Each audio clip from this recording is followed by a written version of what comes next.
ಚುನಾವಣಾ ಬಾಂಡ್ಗಳನ್ನು ದೇಶದಲ್ಲಿ ರದ್ದುಗೊಂಡ ಬಳಿಕ ರಾಜಕೀಯ ಪಕ್ಷಗಳಿಗೆ ದೇಣಿಗೆ ಹರಿವು ಕುಂಠಿತ ಆಗಬಹುದು ಎಂಬ ನಿರೀಕ್ಷೆ ಇತ್ತು. ಆದರೆ ರಾಜಕೀಯ ಪಕ್ಷಗಳ ಹಣಕಾಸು ಮೂಲಗಳು ಖಾಲಿಯಾಗದಂತೆ ಭಾರತೀಯ ಕಾರ್ಪೊರೇಟ್ ಜಗತ್ತು ನೋಡಿಕೊಂಡಿದೆ. 2024-25ನೇ ಆರ್ಥಿಕ ವರ್ಷದಲ್ಲಿ ಕಾಂಗ್ರೆಸ್ ಪಕ್ಷಕ್ಕೆ 517 ಕೋಟಿ ರೂಪಾಯಿ ದೇಣಿಗೆ ಹರಿದು ಬಂದಿದ್ದು, ಆಡಳಿತ ಪಕ್ಷ ಬಿಜೆಪಿಗೆ ಬರೋಬ್ಬರಿ 959 ಕೋಟಿ ರೂಪಾಯಿ ದೇಣಿಗೆ ಸಂದಾಯ ಆಗಿದೆ. ಕಾರ್ಪೊರೇಟ್ ಕಂಪನಿಗಳಾದ ಐಟಿಸಿ, ಹಿಂದೂಸ್ತಾನ್ ಜಿಂಕ್ ಲಿಮಿಟೆಡ್ ಹಾಗೂ ಸೆಂಚುರಿ ಪ್ಲೈವುಡ್ ಮೊದಲಾದವು ದೇಣಿಗೆಯನ್ನು ಕೊಟ್ಟಿವೆ.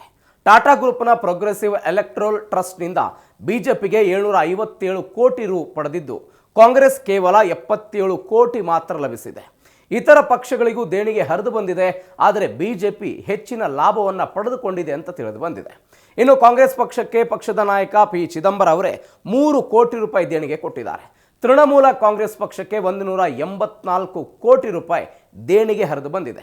ಕಂಪನಿಗಳು ಚುನಾವಣೆಗೆಂದು ಪಕ್ಷಗಳಿಗೆ ನೀಡೋದಕ್ಕೆ ಒಂದು ಟ್ರಸ್ಟ್ ಅನ್ನು ರಚನೆ ಮಾಡಿರ್ತವೆ. ಅವುಗಳಿಗೆ ಎಲೆಕ್ಟ್ರೋಲ್ ಟ್ರಸ್ಟ್ ಅಂತ ಕರೆಯಲಾಗುತ್ತೆ.